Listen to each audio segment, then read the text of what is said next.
Conexão Mota. Vivemos em um mundo complexo e em constante mudança. No Conexão Mota, eu recebo convidados especiais para falar de temas que afetam sua vida e seu futuro, sempre em linguagem clara e buscando a verdade. A história do Brasil está cheia de detalhes e fatos que desconhecemos. Histórias de coragem, de homens e mulheres generosos e inteligentes que muitas vezes sacrificaram tudo para construir um país. São histórias que nos confortam, nos animam e nos inspiram. Para nos contar algumas dessas histórias, recebemos hoje o historiador e escritor Laudelino de Oliveira Lima e o professor Marcelo Andrade. Laudelino, professor Marcelo, sejam muito bem-vindos. Obrigado, Mota. E para começar o nosso papo, eu vou lembrar que muita gente acha que o Brasil não tem heróis, mas nós já tivemos grandes homens na nossa história, homens cultos que falaram muitos idiomas e lideravam soldados em batalhas pela liberdade. Laudelino, você lembra de algum herói assim? Vários. Eu posso regredir no tempo por uma história que eu passei essa semana, muito interessante. Para quem não sabe, o Rio de Janeiro foi sequestrado mais de uma vez pelos franceses. Na primeira vez que foi sequestrado, em 1710, pelo Leclerc. O sequestro falhou, conseguiram pegar o francês. Leclerc era um pirata francês. Pirata francês, o negócio falhou, conseguiram pegar o cara, foi preso, tal, beleza. E depois teve uma segunda invasão, né? O Troin, em que, num determinado momento, na rua do Riachuelo, antiga rua Mata Cavalos, um oficial de exército, uma autoridade militar, com um grupo de soldados, um grupo de estudantes no Rio de Janeiro, grupo de estudantes, deram de cara com um batalhão de franceses invadindo a cidade. Eles não hesitaram um único segundo no que eles tinham que fazer. Puxaram suas armas, adaptaram o que eles podiam em volta como armas e imediatamente atacaram aquele batalhão francês. Surgiu, de repente, por uma rua paralela, um outro batalhão francês e morreram todos os cariocas nesta batalha. Ou seja, a gente não consegue nem trazer o nome deles, a gente sabe o fato que aconteceu. Então, muitos desses heróis da história são ocultos, anônimos, mas pessoas que não hesitaram em fazer a coisa certa diante daquele desafio. E a nossa história está repleta de exemplos assim. Verdade. Belo exemplo que você começou, Laudelino. Eu gostaria de fazer menção, então, já dos nossos heróis, da Guerra da Luz Divina, né? Foi a guerra de expulsão dos holandeses. Que, aliás, se fala Guerra da Expulsão dos Holandeses, mas o nome mais bonito é Guerra da Luz Divina. Belíssimo. E o que é triste na história do Brasil é que ficam elogiando o invasor, né? Imagina só, elogiar os holandeses. Os holandeses chegaram no Nordeste, saquearam e queimaram Olinda, saquearam e queimaram Igaraçu, fizeram um desastre, desorganizaram a vida dos engenhos, perseguiram até mestiços, mulatos e mamelucos que lá haviam. E foi um desastre. E aí o brasileiro vai e elogia esses invasores, né? E aí nós tivemos a guerra, né, da Luz Divina, que foi a guerra que colocou os holandeses para correr, que existiam verdadeiros heróis lá, como Henrique Dias, Felipe Camarão e Vidal de Negreiros, além de outros, né? Então é muito triste o Brasil esquecer dessas belas histórias, como no Rio de Janeiro, até antes no Rio, né, a França Antártica. Verdade. O grande Araribóia, né? Se esquece do índio lá convertido herói, e ganhou título de nobreza, enterrado com honras da maior honra militar portuguesa, né, que era o hábito de Santiago, e cuja família recebeu o título de nobreza e virou um sobrenome importante de Niterói. E lá em Niterói, quem visita, que é uma cidade extremamente agradável, está lá, né, a figura lá do Araribóia. A estátua, de frente para a Baía de Guanabara, ali do Araribóia. Ele atravessava a Bahia nado, sabia? Várias e várias vezes o Araribóia atravessou a Baía de Guanabara nado. Inclusive, ele morreu numa travessia dessa, mas bem mais idoso, bem idoso. Ele morreu numa travessia dessa. Pode ter tido um infarto, alguma coisa, algum problema na travessia. E ele morreu. Então, como o professor falou, né, tá cheio de exemplos. Aí, pegando aí, como ele comentou, de 1565, ali na Batalha da Ilha de Villegayon, não é um brasileiro. Essa ilha é onde fica hoje o aeroporto Santos Dumont. Ali do ladinho tem uma escola naval ali. Na escola naval que é do lado, que é a mesma região. Ali tinha uma colônia francesa. Sim, ali. Ali era a França Antártida. Ali. Então, quando os portugueses chegaram, eles entraram na Baía de Guanabara, foram recebidos por vários índios numas canoas, todos eles muito bem armados. E era difícil, naquela época, para você apontar o teu canhão para baixo. Tinha esse problema. Então, quando vinham os índios com as suas flechas numa canoa, você não conseguia baixar o canhão para atirar para baixo. O tiro é sempre um tiro curvo. Então, tudo era feito para atirar longe. Então, rapidamente, eles tiveram que voltar. Só conseguiram descer ali na parte onde hoje é a Urca. Tem aquele forte da Urca, onde foi fundado o Rio de Janeiro. Tem o local de fundação até hoje lá dentro do forte. E eles foram pelo litoral até chegar no centro da cidade, onde ali no aterro do Flamengo tem um obelisco, que é o local onde o Estácio de Sá levou uma flechada no olho, ali bem naquela região. Mas a história que eu quero contar de heroísmo é de um português desconhecido, que quando eles conseguiram depois avançar pela Baía de Guanabara e chegaram na ilha de Vila-Gaion... Então, peraí, só antes, para o pessoal ter a imagem. Onde hoje é a Urca, tinha a primeira colônia portuguesa. Foi a primeira onde eles conseguiram colocar o pé. Foi na Urca, e onde atrás do Pão de Açúcar ali no local. E onde era o aeroporto Santos, onde é o aeroporto Santos Dumont, ficavam os franceses. Onde é o Santos Dumont tem uma ilha chamada Ilha de Vila-Gaion. Era tudo água. Teve um aterro o aeroporto chegar ali.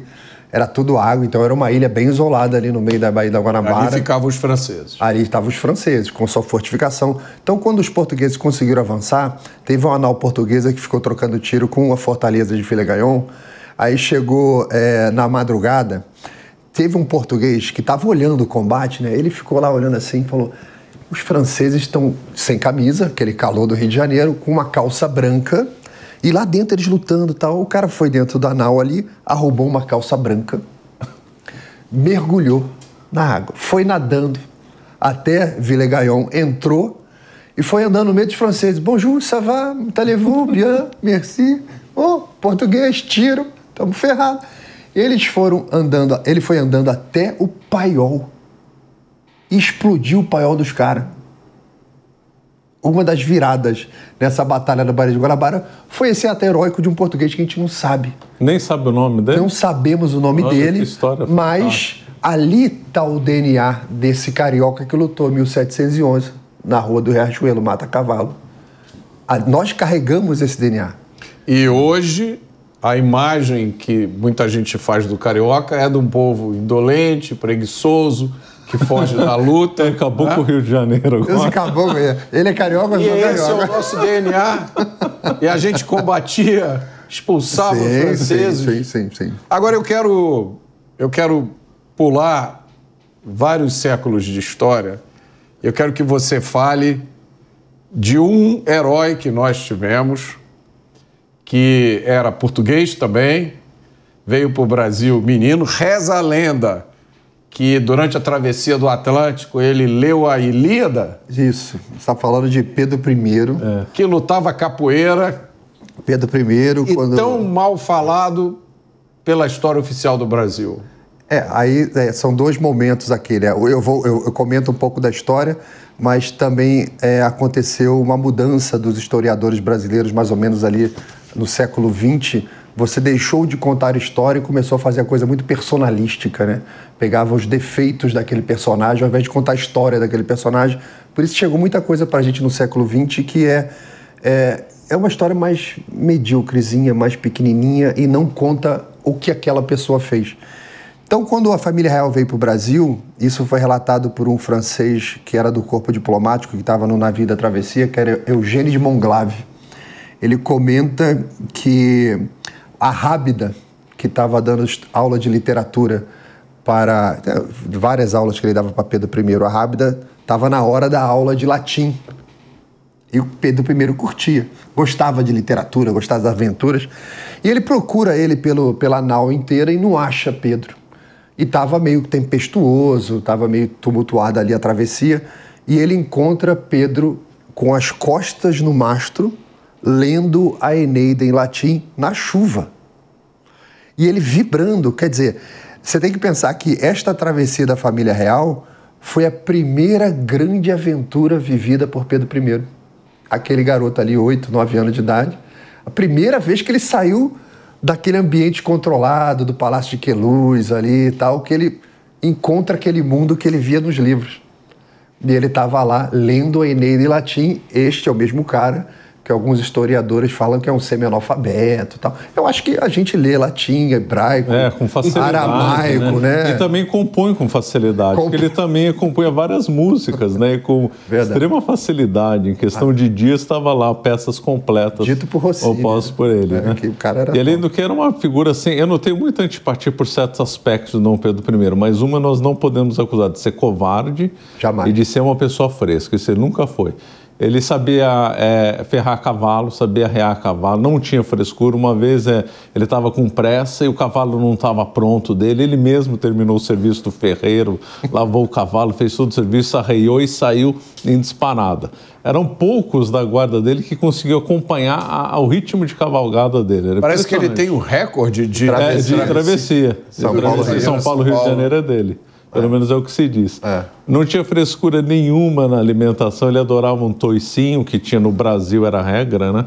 Então ele comia em qualquer lugar, sem frescura nenhuma, dormia onde fosse necessário. E já antecipando, no final da vida, ele lutou contra o irmão, né? O Dom Miguel, e deu exemplo de valentia. Então ele chegou a ajudar os soldados nas trincheiras, dando bala para canhão, etc., correndo o risco de morrer na batalha. E aí, como motivo de curiosidade, ele ficou doente e morreu no mesmo quarto que ele nasceu, no Palácio de Queluz. No quarto do Dom Quixote. E lá em Portugal ele é o chamado de Dom Pedro IV, né? E não é fuso horário, é Dom Pedro IV. Tem que avisar o pessoal que já tinham existido outros Pedros na história de Portugal. E Brasil... Mas peraí, você está avançando muito na história. Vamos voltar aqui. Dom Pedro veio com a família real para o Brasil. Veio. E aí, em 1820... Ele sai de lá em 1807, chega aqui em 1808. 1808. Em 1820 acontece alguma coisa em Portugal que a família... Começa daí, que a família real tem que voltar. O retorno, né? Porque depois... Conta esse pedaço aí, porque muita gente não conhece esse daí até a independência. Depois muita coisa interessante. Termina as guerras napoleônicas, né? A Europa se rearrumou. Lá teve aquelas convenções lá em Viena... onde os países que foram destruídos, morreram 3,5 milhões de pessoas nas batalhas napoleônicas, arrebentou as fronteiras, estava tudo uma bagunça, e eles fizeram uma convenção lá em Viena, todo mundo se juntou lá para decidir, vamos rearrumar, tanto que foi um acordo que durou quase um século, só foi ser desfeito na Primeira Guerra Mundial. Teve uma guerrinha na Crimeia lá em 1853, alguma coisa, mas foi um século de paz por causa dessa arrumação ali em Viena, por volta de 1815, por aí. E o casamento do Dom Pedro tem a ver com esse congresso de Viena, porque o Império Austro-Húngaro quis estreitar os laços, né, com Portugal, e aí então se arranjaram o casamento de Dom Pedro com uma princesa austríaca. Que estava nos salões de Viena dançando valsa com outros príncipes. Leopoldina, uns 15 anos de idade, mais ou menos. Mas volta pra gente não perder o fio. Só outra curiosidade da Leopoldina, desculpa, que é uma curiosidade interessante, que a Leopoldina era a cunhada do Napoleão. Exato. Né? E ela chegou a tomar conta do filho do Napoleão. Brincava lá com ele quando era jovenzinho. Verdade. Então o Dom Pedro I via com uma certa simpatia certos aspectos do Napoleão por causa dessa proximidade. Agora, desculpa, agora vai lá, Laudelino. Não, e alguns generais também. Eu não sabia dessa, eu sabia que o casamento de Napoleão com a irmã da dona Leopoldina, parece que foi uma coisa meio forçada, né? Não, naquela época todo o casamento era arrumado. Mas parece que esse foi mais... Não, como foi todos. tudo na regra da época. Todos eram assim. Se casavam por procuração. Todos, Se enviava um retrato da rainha para o príncipe, eles falavam, tudo bem, aceito. E depois havia casamento literalmente por procuração. A princesa já chegava, às vezes, em terras desconhecidas, casada. É verdade. E outra coisa, quando eles mandavam o quadro para você ver o príncipe e a princesa, é igual rede social hoje. Aquela foto da rede social é a melhor da sua vida. E às vezes é de 20 anos atrás. Geralmente é. A minha já tem o... A minha apareceria com cabelo e tal. Verdade. Então, mas peraí, só para recapitular. Napoleão invadiu Portugal, isso trouxe a família real para o Brasil. Napoleão acabou a guerra dele, teve o Congresso de Viena, foi feita uma paz. E aí, o que aconteceu em Portugal que a família real teve que voltar? Depois dessa arrumação da Europa, existia um espírito na Europa constitucional circulando, tá? A gente tem que pensar também que as coisas nunca são chapadas, né? Nunca a coisa é uniforme. Então você tem todas as correntes que fizeram a Revolução Francesa acontecer, ainda estavam circulando, as ideais napoleônicas ainda circulavam. Em Portugal você ainda tinha muita gente que era pombalino ainda, achando que as ideias e revoluções de Pombal que eram as corretas. Então você tinha esse vulcãozinho ali uma confusão, Portugal funcionando. Então eles queriam uma Constituição, eles queriam uma reforma daquele sistema que você pegando pela história, você tem... você vem do absolutismo, Idade Média, lá século XVI, ali, 15, 16, que migra do absolutismo para essa outra fase, que é onde surge a Revolução Francesa, porque a Revolução Francesa, quando fala, estamos lutando contra o ancien regime, o regime anterior. Que regime anterior é esse? O absolutismo. Que foi uma tremenda de uma mudança na Europa, criou o Estado, foi criando as infraestruturas burocráticas e tal, se tirou o poder da igreja e tirou o poder da aristocracia e colocou num cara, virou uma autocracia ali com o rei e tal. Então, você tem essa revolução acontecendo e depois surgem essas ideias constitucionais nos países. Então, as cortes em Portugal pegaram esse caldeirão de ideias, ideologias e tal, e mesclou com a vontade que eles tinham de fazer com que o Brasil deixasse de ser o centro do reino. Porque naquela época existia o Rio de Janeiro. Capital, Rio de Janeiro. Existia o reino de Portugal, Brasil e Algarve, não é isso? E o capital era no Rio de Janeiro. Isso aí. Rio de Janeiro. Aí com esse movimento das cortes, Sinédrio, todo mundo lá em Portugal, querendo que Portugal fosse novamente o centro do reino. Mas como fazer isso? Aonde está o rei? Pô, tá lá no Brasil. Ele vai voltar? E foi coroado no Rio de Janeiro, hein? O único rei da Europa coroado. Vocês estão prestando atenção, o pessoal que fala mal do Rio de Janeiro. Nós não só fomos capital do Brasil, nós fomos capital do reino de Portugal, Brasil e Algarve. E o rei foi coroado em terras cariocas. É uma honra para o Brasil e para o Rio de Janeiro. E nasceu Maria II, uma rainha portuguesa, nasceu em São Cristóvão, no Rio de Janeiro. Tivemos rainhas e princesas nascendo no Rio de Janeiro. Mas vai lá, aí Dom João volta para Portugal e deixa aqui... As cortes, deixa com o Marcelo. Marcelo completa ali para a gente equilibrar. As cortes queriam a volta do rei. Não tem o Senhor dos Anéis, o Retorno do Rei? Eles queriam o retorno do rei, mas não era o Senhor dos Anéis. Na verdade foi um golpe de Estado, né? Exato. Porque quem deveria convocar as cortes era o rei. Cortes não se confunde com a Assembleia Constituinte. Quem fez essa mudança foi justamente na Revolução Francesa. O rei, então, Luís XVI, convocou as cortes. Aí houve uma série de acontecimentos que não cumpre aqui falar, deu tudo errado. E assumiram o controle da França, que foi uma Assembleia Constituinte, depois uma Assembleia Nacional. Depois cortaram a cabeça do rei. Porto foi mais ou menos a mesma coisa. Fizeram uma espécie de cortes completamente ilegal, contra as tradições, e ela se converteu numa Assembleia Constituinte. Exigiram o rei de volta, mas quem mandava lá? Eram as cortes. O rei, o Dom João VI, ficou sequestrado praticamente. Logo quando ele voltou para Portugal, teve uma época que mantiveram ele preso no navio, literalmente. Ficou lá preso em Portugal, ele não pôde descer em Lisboa. O cara lá preso, não sabia direito o que fazer, como é que faz. Ele chegou, mas não deixaram ele desembarcar. Não deixaram ele desembarcar, o que? Humilhação. E agora, segundo estudos mais modernos, diz que ele foi envenenado, né? Sim, arsênio. Ele estava lutando contra esse golpe, contra esse avanço contra as tradições, e aí falaram, não, vamos ter que acabar com esse homem. E aí esse poder revolucionário, vamos chamar assim, que chamado corte, tomou o poder em Portugal, exigiu a volta de Dom João VI. Sim, da família real inteira. Da família real inteira. Só que o Dom João VI, ao contrário do que a historiografia fala, era muito esperto. O Napoleão disse que o único príncipe que o enganou foi Dom João VI.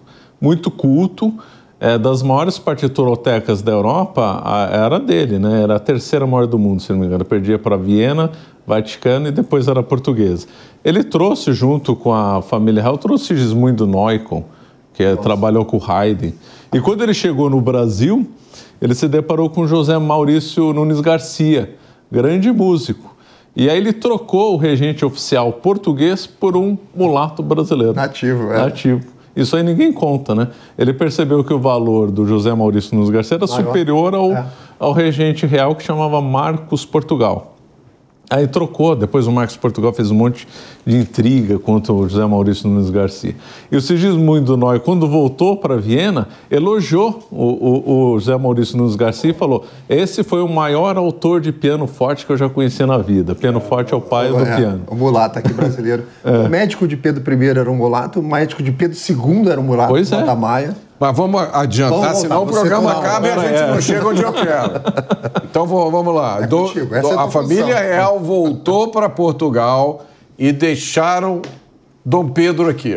Assim, um negócio interessante para comentar, que é mito, que é até legal a gente comentar aqui, que é o seguinte: a família, o Dom João fugiu de Portugal, foi uma saída atabalhoada, que você pega livro de história, na escola, várias pessoas falam assim, não, a França invadiu através da Espanha e saiu todo mundo correndo. Desespero. Largaram coisa no porto. Não é isso que a gente escuta? É isso que a gente... Mentira. Não foi, de maneira alguma. Não foi assim. De maneira alguma. Eles saíram de Portugal em dezembro. Bem no primeiro dia ali, os primeiros dias de dezembro, para vir para o Brasil, 1807. Em agosto, Dom João já tinha um navio pronto para zarpar. Não todo mundo, toda a corte, mas Dom João nunca tomou uma decisão errada na vida. Eu nunca encontrei na história ele tomando uma decisão errada. Ele sempre era muito precavido, analisava todos os cenários, demorava para tomar uma decisão. Porque ele consultava muita gente, ele não era cabeçudo. Consultava um monte de gente. E o pessoal falava que por essa demora, ele era indeciso.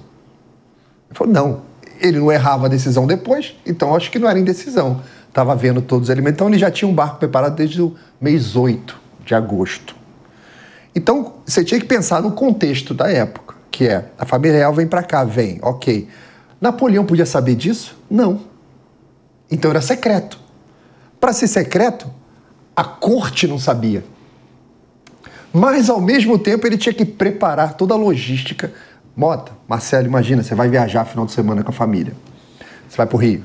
Eu precisava desses 6 meses, Wagner, Dom João, para preparar uma viagem final. Para preparar a viagem. Mas a minha mulher não me dá. Então, a logística tua, eu tenho que preparar o carro, vou botar o carro na revisão, eu tenho que ver as malas, a quantidade de dias, roupa, hotel que eu vou ficar. Você não tem toda uma logística? Imagina você fazer isso para 20 mil pessoas. Preparar. E ainda esconder tudo. E ainda oculto, escondido. Então, quando Dom João convoca a Assembleia de Estado lá, a reunião de Estado, para decidir pela saída, já estava tudo decidido já. Foi meio que para dar informação para os ingleses estavam... Porque Dom João recebeu 2 ultimatos no mesmo período, um francês e um inglês. E outro inglês. E Portugal se dividiu, tinha o partido inglês e o partido francês. É loucura. Então a França falava, feche, tinha um bloqueio continental, né? Tinha um bloqueio. Feche tudo, feche todos os portos, não tem mais nenhum comércio com a Inglaterra, prenda os ingleses, pegue as propriedades deles, me dê toda a sua frota, o ultimato francês, me dê a sua frota. Aí o ultimato inglês, quando chegou que eles fecharam o porto de Lisboa, ele vem logo depois do bombardeio a Copenhague. Porque a Inglaterra fez o mesmo jogo lá com Copenhague e falou assim com a Dinamarca, olha, se você está aliado comigo, a gente vai lutar contra Napoleão. Se você ficar aí encerando aí, que não resolve o que você quer fazer, Napoleão está vindo por terra. Ele vai pegar o seu exército, ele vai pegar a sua administração, ele vai pegar seus navios, que a Dinamarca tinha tantos navios quanto a Inglaterra. Era enorme a frota da Dinamarca. E ele vai pegar esse navio e vai usar contra mim. Ou você vem pro meu lado, ou eu vou destruir teus navios. E teve um bombardeio, destruíram a cidade. Teve 2 bombardeios lá em Copenhague, né?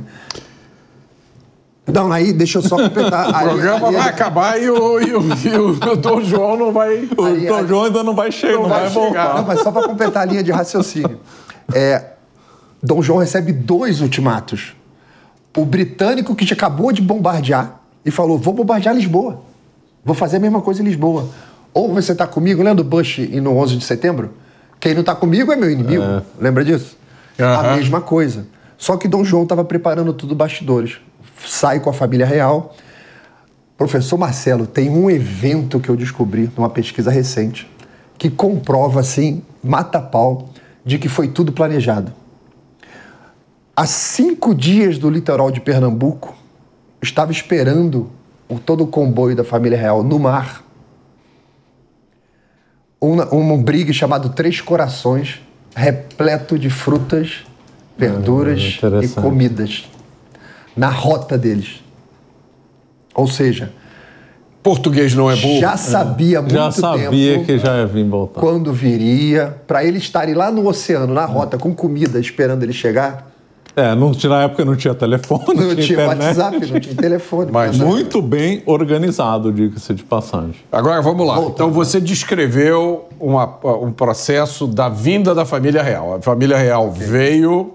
Não foi fugido. E aí, muito tempo depois, como herança napoleônica, as cortes tomaram o poder em Portugal, demandaram a volta da família real. Inteira. Professor, chega só do entre a saída da corte de volta para Portugal e a nossa independência, ficou aqui...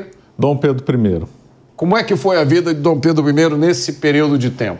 É uma parte da história que a gente praticamente desconhece, né? Lembrando que o continente americano estava tudo convulsionando, né? Havia revolta de independência no México, o vice-reino da Prata, que é a Argentina, vice-reino do Peru, que é o Peru, obviamente.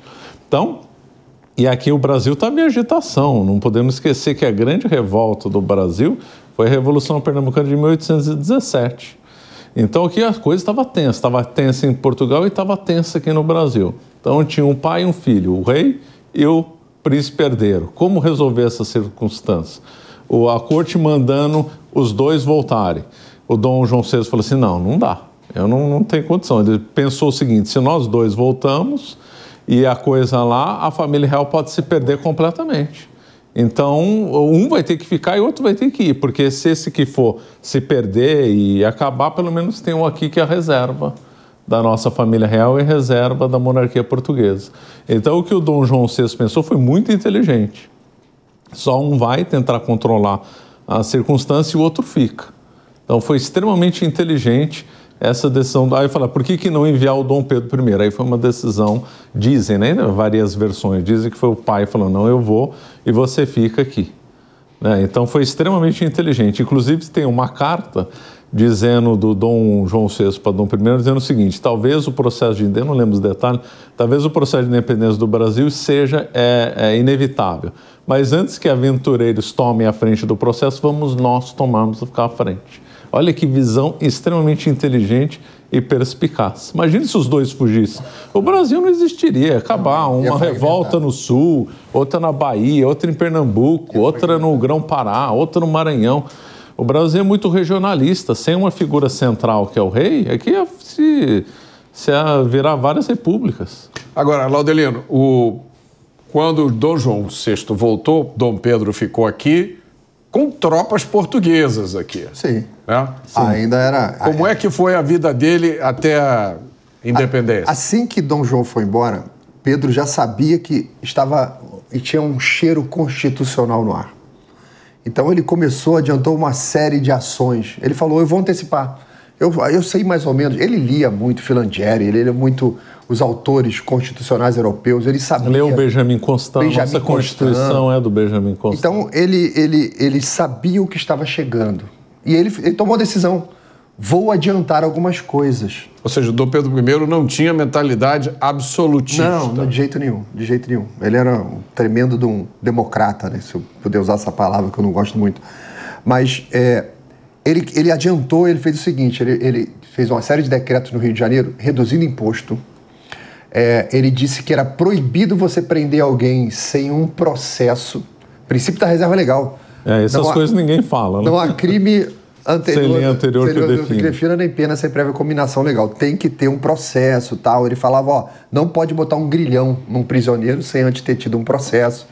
Então ele adotou uma série de medidas liberais, tanto do ponto de vista jurídico, de consolidação do nosso judiciário para ficar a coisa mais próximo do que as constituições do mundo estavam prevendo, que era aquela retirada de poder do Estado e aquela colaboração do Estado. Não é que a Constituição era contra o monarca, não.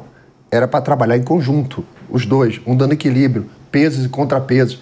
Ele começa a tomar uma série dessas ações, começa a fazer vistoria em tudo quanto era lugar do Estado, para ver, isso aqui tem um órgão, ali tem uma alfândega, então ele fica... A última vistoria foi em Santos, pouco antes da independência do Brasil. Exatamente. O pessoal oculta essa informação. Por que ele estava lá em Santos? O pessoal que fala foi atrás da amante. Não é bem verdade, nem era verdade. Foi porque ele estava vendo as guarnições lá de Santos.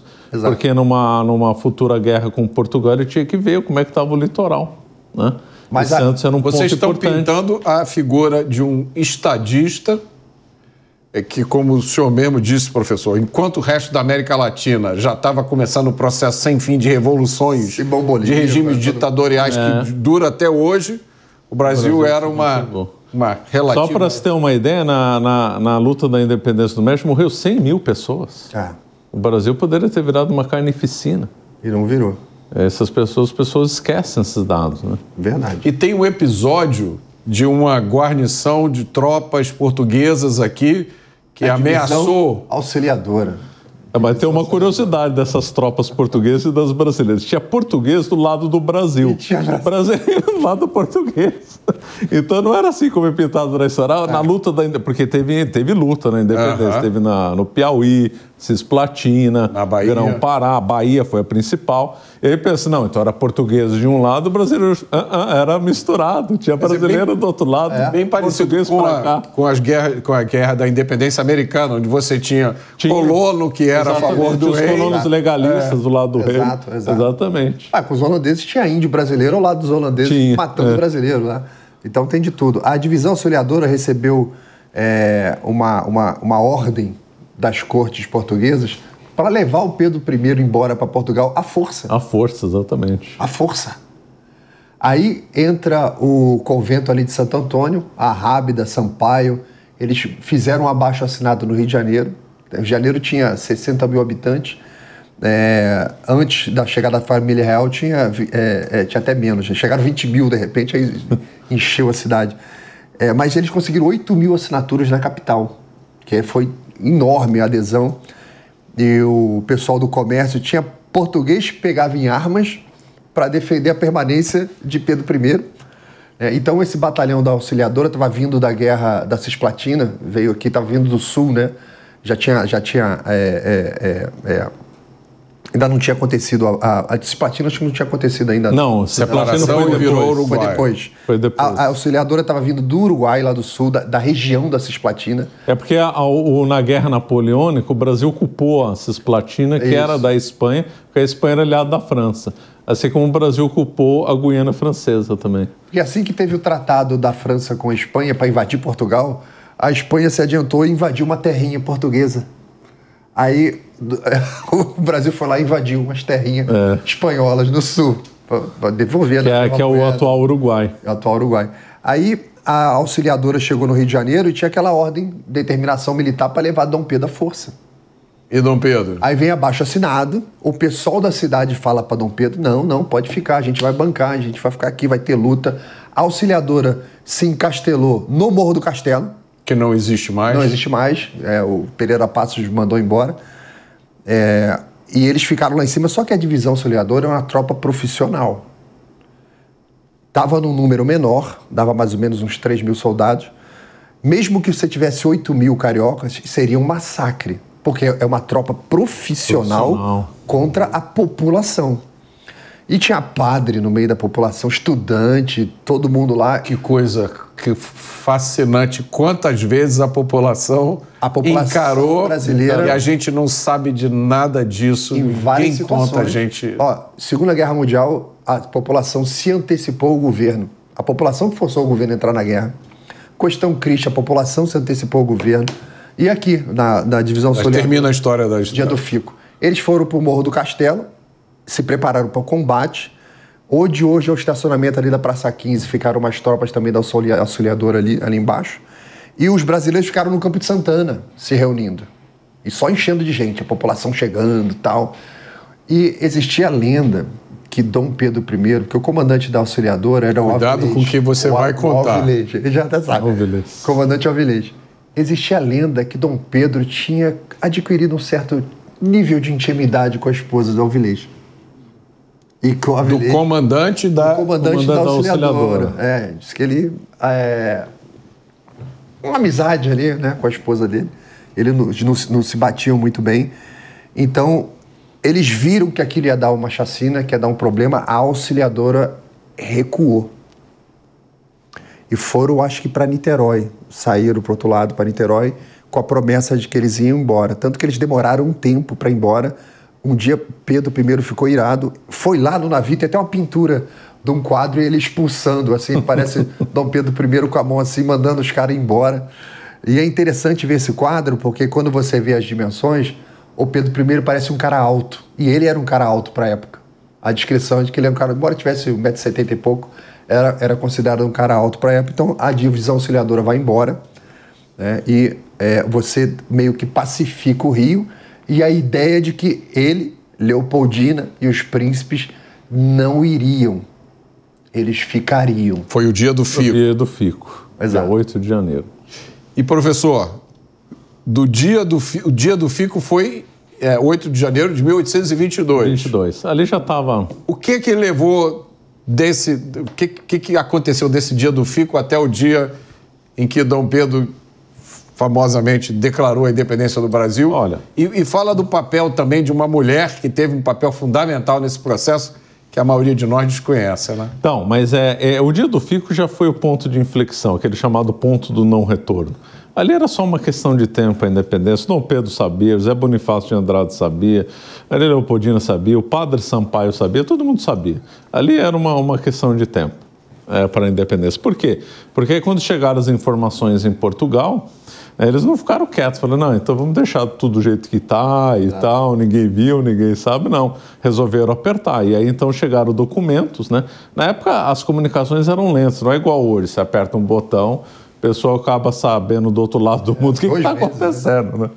E aí então chegaram informações aí no intuito de voltar ao status quo anterior da união entre Brasil e Portugal. Era um Estado unido, né? Brasil, Algarves e Portugal, para voltar a um Estado anterior. Isso daí seria, então, inaceitável. Mas aí também entra a maçonaria também, né? A maçonaria estava dividida no Brasil e estava dividida em Portugal. Aliás, estava dividida na Europa inteira. Havia uma maçonaria mais conservadora, chamada de Azul, que defendia uma monarquia constitucional, né? Inclusive a Santa Aliança do Congresso de Viena reforçou esse lado, tanto é que várias monarquias ficaram preservadas lá na Europa. E tinha uma maçonaria mais radical, que a gente chamaria hoje de comunista, na época não é comunista, óbvio. Mas só porque a janela de Overton vai aumentando, mas o PSOL lá da época seria ligado a tal maçonaria vermelha, que tinha até republicanos fanáticos, como o Gonçalves Ledo, lá do Rio de Janeiro.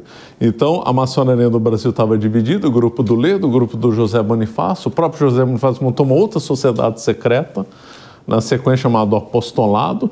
O Dom Pedro II foi iniciado nas duas, tanto na oficial maçonaria, como a do José Bonifácio de Andrada, que era de Santos. E aí então começaram as articulações. O processo é inevitável, república ou é monarquia? República ou é monarquia?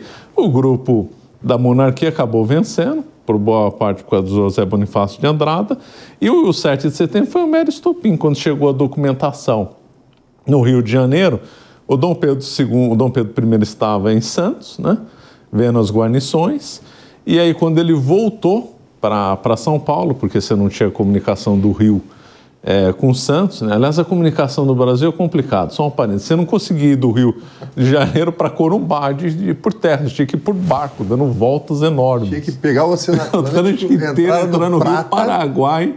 Para passar por outros países, para chegar num pedaço do Brasil. Eu só acho que as comunicações como era dificílimo comunicação no Brasil. Aqui era tudo complicado, tudo difícil, os ventos atrapalhavam. Bom, Aí ele estava em Santos, aí quando ele voltou, aí o pessoal fica ridicularizando. Ele não estava a cavalo, estava de mula. Óbvio que estava de mula. Só a mula consegue subir. E mesmo assim é uma categoria de mula que eles chamam de besta baia.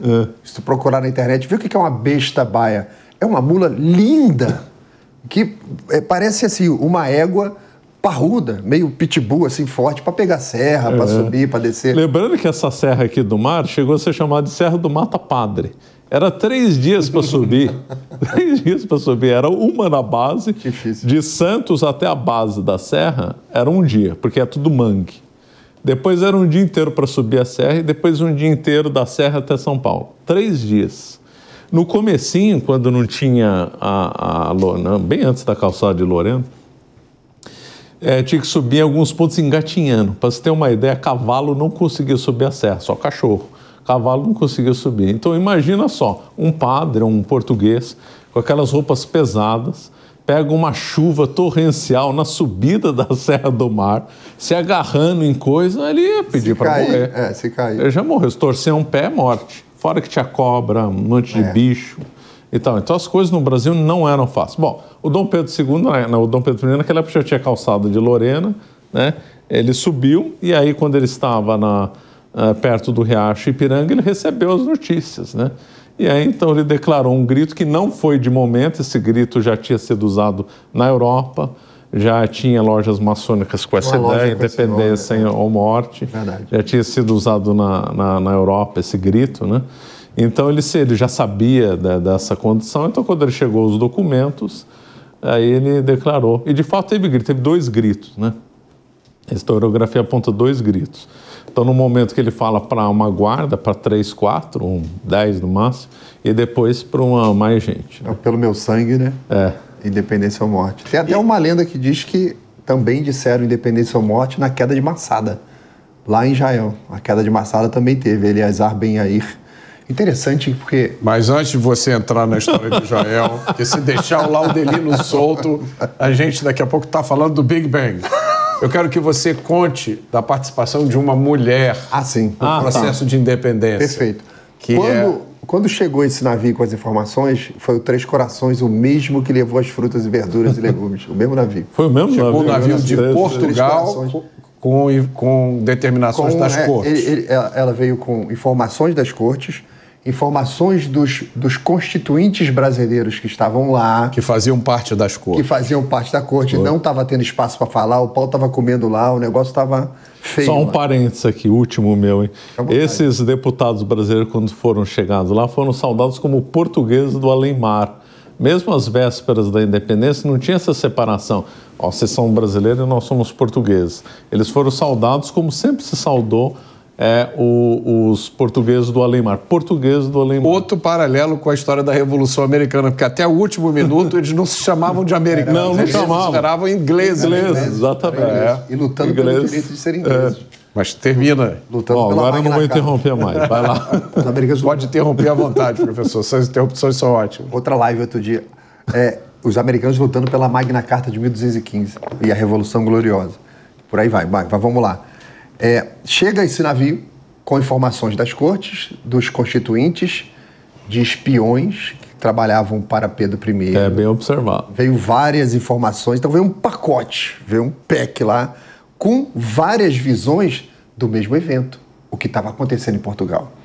Então, os constituintes já tinham adiantado para o Brasil, aqui para a nossa administração, que era, no caso, quando Pedro foi para São Paulo, ele nomeou Leopoldina regente ali. A sua esposa, imperatriz Leopoldina. Ainda não era imperatriz. Ele não era imperador. Ainda não tinha... Qual era o título dela? Princesa Leopoldina. Princesa Leopoldina. Só depois da independência do Império Brasileiro que aí virou imperatriz.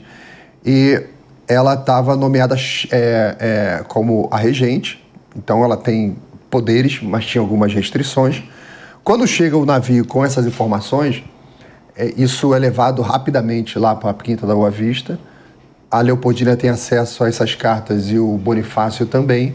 Leopoldina convoca o Conselho de Estado, no dia 2 de novembro, Conselho de Estado, para deliberar sobre aquilo e agora. Porque o que as cortes estavam pedindo colocava o Brasil numa situação jurídica inferior, inclusive, à época do descobrimento. Eles mandaram anular tudo o que Pedro tinha feito, Pedro I, mandaram transferir todo o funcionalismo público do Brasil para Portugal.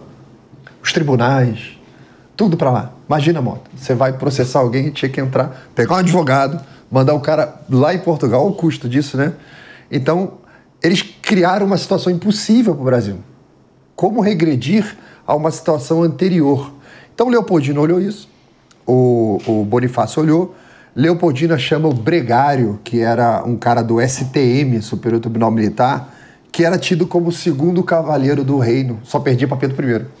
E o Bonifácio fala para o Bregário, depois que eles deliberaram, e a Leopoldina, como chefe do conselho, inclusive é um erro histórico que eu vi até recente, no dia 2, gente repetindo o mesmo erro todo ano, que Leopoldina assinou o decreto de independência. Não, isso aí não é verdade. Isso não aconteceu. Isso não Ela não tinha esse poder. Esse decreto não existe, nunca existiu, não tem registro nenhum disso. E ela, como chefe do conselho, ela só pode aconselhar. Faz sentido, não faz? Até... O próprio nome da instituição, o conselho. Tá dizendo, o chefe do conselho não mergulha, não agarra no polidense e fica dançando. Ele vai aconselhar. Então sai o Bregário, cavalo pela estrada, igual um doido. Existia uma rota para São Paulo. Pelo caminho, existia um posto. Você, quando viaja, Mota, você não para no posto de gasolina para abastecer, não tem um restaurante. Naquela época já tinha. Tinha fazendas que abrigavam os viajantes de luxo. Dom Pedro I pousou em fazenda já previamente selecionado. Não foi assim, onde é que vamos sai correndo aqui? Não era. Já tudo moita, programado. Entra pelo mato. Era tudo programado. Tem um caminho para ir. Parava. Então o Bonifácio fala para o Bregário, consuma quantos cavalos forem necessários. Já está dizendo para ele, você vai parar, vai trocar o cavalo e vai continuar correndo. Vai parar, troca o cavalo, isso tem que chegar, Pedro. Então, quando ele encontra Pedro, ele encontra ele por um acaso nas margens do Ipiranga. Foi um acaso. Tinha parado ali para tomar uma água, fazer alguma coisa tal. Estava ali com o padre Melchior, né? Isso, o padre Melchior dá o relato do grito, exatamente. Quem descreve tudo desse momento é o Melchior. É muito interessante que teve o Carlos Oberacker Júnior, né? Que ele pegou toda a documentação que tinha sido escrito por todas as pessoas que participaram do grito do Ipiranga ali, daquele momento. O soldado escreveu alguma coisa, o fulano escreveu, o ciclano, tal. Ele pegou tudo aquilo e fez um compilado e ele chegou à conclusão que o relato mais fiel era do padre. Exatamente, do padre. Ele falou, chegou um momento que ele falou, cara, o padre está acertando tudo, vamos seguir aqui, porque o padre... Inclusive, quando Pedro recebeu a carta e leu, ele jogou fora, né? O padre foi lá e recolheu as cartas todas, recolheu. Documento, né? E Pedro ficou meio que andando ali na região ali do Ipiranga, pensando, falando alto, conversando com o padre. O que esses caras estão pensando? Me chamaram de rapazinho. Olha aí, estão querendo prender o Bonifácio, que o Bonifácio tinha escrito antes uma carta para Pedro, que Pedro deixou vazar a carta lá em Portugal nos jornais. E, cara, as cortes ficaram bravas, porque o Bonifácio meio que chamava os caras de covarde e tal. Eles queriam a execução de Bonifácio, prisão e execução dele. E o Pedro estava ali e tal, e ele consulta os soldados, ele conversa com um monte de gente, por isso que o professor falou. Não teve só um grito, não, teve 2 gritos, tem todo um evento que acontece ali. E aí, quando ele chegou em São Paulo, ele tocou no teatro, tocou piano no teatro e foi saudado como rei, não como imperador. Depois o título de imperador veio depois. Tocou o nosso hino. Depois desse evento no Ipiranga, Dom Pedro voltou para São Paulo? Não, ele foi para São Paulo, pousou em São Paulo. Ele estava indo em direção a São Paulo. Ele estava vindo do litoral, né? Então, ele foi aclamado no teatro como rei, tocou uma composição lá no teatro, foi aclamado como rei. Aí no Rio de Janeiro que se achou melhor dar o nome de imperador. Mas é bonito o nome de imperador. Por quê? Porque imperador é associado a várias nações. Como o Brasil historicamente nunca foi racista, então você reconhecia povos negros, entidades de índios que falavam línguas diferentes. Então, a figura de rei é muito associada a um povo só, a uma etnia. A figura de imperador é o conceito mais amplo a várias etnias, né? Verdade. Então que se dá o nome de imperador significa, tanto dos negros para vários grupos indígenas. Lembrando que o Império Brasileiro, em metro quadrado, foi maior que o Império Romano. Vocês pintaram aqui uma um cenário completamente diferente do que a gente aprende na escola, né? Muitas vezes a gente escuta dizer que a independência do Brasil foi um troço meio fake, né? Foi um acerto entre o pai e filho. Na verdade, foi uma reação pensada de um estadista, auxiliado por um grupo de cabeças pensantes muito preparado, como reação a um movimento revolucionário, por que não dizer extremista, que tomava os comunistas da época. Exato. E aí, depois que Dom Pedro declarou a independência, foi aclamado como imperador, qual foi a reação das cortes de Portugal? Aí então teve a guerra, né? Teve a guerra. Tem até um livro muito bom chamado Independência e Morte. No Brasil se diz, a independência só foi conchava, ninguém lutou e teve guerras, velho. Teve guerras lá na Bahia. Bahia você comemora mais o 2 de julho, que o 7 de setembro teve o Fidier lá no que fez campanhas espetaculares no Piauí. Agora tem um fato curioso, que eu lembrei agora. O primeiro rei que o Dom Pedro I recebeu foi o rei do Havaí, imagina só. O Havaí naquela época era independente, ainda não tinha sido dominado pelos Estados Unidos. Ele ganhou um negócio tipo um cocar gigante, cocar lindo. Uma roupa linda, cheia com penas de aves raras que queimou no incêndio. Isso que eu ia falar, queimou no incêndio. Que perdemos no incêndio. Perdemos no Museu da Quinta da Boa Vista. Quinta da Boa Vista. Então, que triste. Aí nós tivemos então uma guerra, foi literalmente uma guerra civil. Opôs os que eram leais a Portugal, mas com brasileiros lutando do lado português e portugueses lutando do lado brasileiro. Foi uma confusão. Mas aí quem estava defendendo o Dom Pedro I acabou vencendo na Bahia, vencendo na Cisplatina, venceram no Piauí. E aí então a Portugal teve que negociar a paz, né? Então envolveu a arbitragem da Inglaterra, Portugal e o Brasil. Nessa altura, Dom João VI já tinha morrido? Nessa altura não, ele estava vivo. Estava vivo. Estava vivo. Ele assistiu. E aí, então, se acordou. E uma curiosidade, uma das exigências de Portugal para aceitar a independência foi que o Brasil não se unisse com outras colônias portuguesas, porque houve um movimento em Angola de querer se unir com o Brasil, porque a ligação da Bahia, principalmente com Angola, era muito intensa. O pessoal falava por causa da escravidão, não era só por causa da escravidão. Os itens de exportação da Bahia para Angola envolviam mais de 100 itens. Era muito intenso o comércio. Havia brasileiros que moravam em Angola, angolanos que moravam na Bahia. Uma coisa interessante também é que quando foi feita a independência brasileira, as cortes forçaram Dom João a punir Pedro I. E Dom João falou, tá bom, vou aplicar-lhe uma punição exemplar. Eles tinham a tradição, Dom João e Pedro, de uma vez por ano tem um almoço específico que eles faziam. Dos dois, pai e filho. Aí Dom João fala assim, ele vai ter uma lição, não vou almoçar com ele esse ano. Olha, o tempo voou, a gente já está se encaminhando para o encerramento, temos mais 5 minutos, então eu queria aproveitar esse tempinho que nos resta para falar de mais uma coisa, né, que muita gente não compreende, que Dom Pedro I fez, que foi a Constituição de 1824, que foi a que mais durou no Brasil, na nossa história, 69 anos. Sim. Professor. Então, aí quando o Brasil ficou independente, precisa escrever uma Constituição, era a moda na Europa, não tem como fugir. Agora, qual? O Dom Pedro I era muito estudioso, né? Primeiro ele convocou uma Assembleia Constituinte, depois teve... Dom Pedro I era muito temperamental também, né? Então, às vezes, em reuniões ele ficava nervoso, acabava, encerrava a reunião, ele era um tipo temperamental. E aí ele acabou dissolvendo a Assembleia, não vou contar os detalhes, tem muito detalhe, mas só para deixar claro, era muito estudioso, ele ficou muito simpático à versão do Benjamin Constant da França, né? Não, tem outro aqui do Brasil. O Benjamin Constant da França que tinha idealizado 3 poderes com um acima que era o poder moderador. E ele acabou, então, impondo essa versão do Benjamin Constant.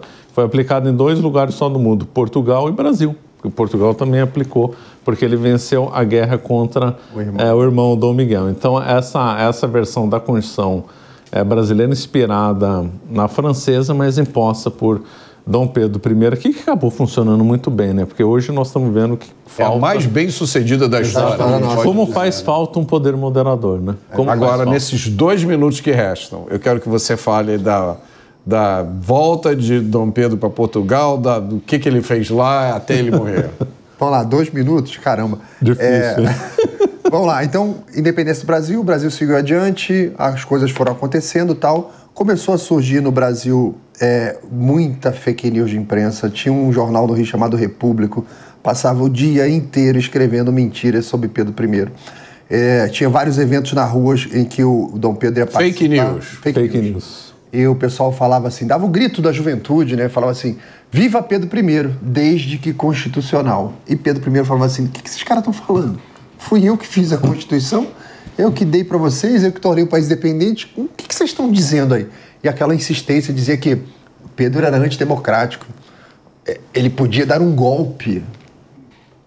Já vimos isso em algum lugar. Nós vamos ter que transformar o Conexão Mota História numa série, porque isso foi só uma pincelada sobre Dom Pedro I. Dom Pedro II é uma figura tão fascinante ou mais, segundo com histórias que eu garanto que vocês não conhecem. Então eu quero agradecer ao professor Marcelo, muito obrigado pela presença. Laudelino, uma alegria enorme ter você aqui. E o Conexão Mota fica por aqui.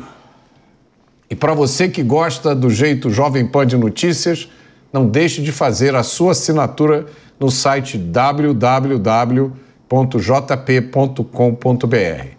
Você vai ter acesso a conteúdos exclusivos, análises, comentários e acesso ilimitado ao Panflix, o aplicativo da Jovem Pan. Obrigado pela sua companhia e até a próxima semana.